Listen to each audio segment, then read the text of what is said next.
Assalamu Walaikum. Hello friends, how are you? Welcome back to once again. Today we will learn how to insert a simple quiet text box in Microsoft Publisher. Let's get started. Firstly, we have to open a Publisher document. Now we want to insert the simple quiet text box. Go to the insert menu.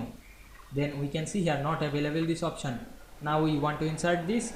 Go to the Microsoft Word document and create a blank page. Then go to the insert menu. Click the text box drop down menu.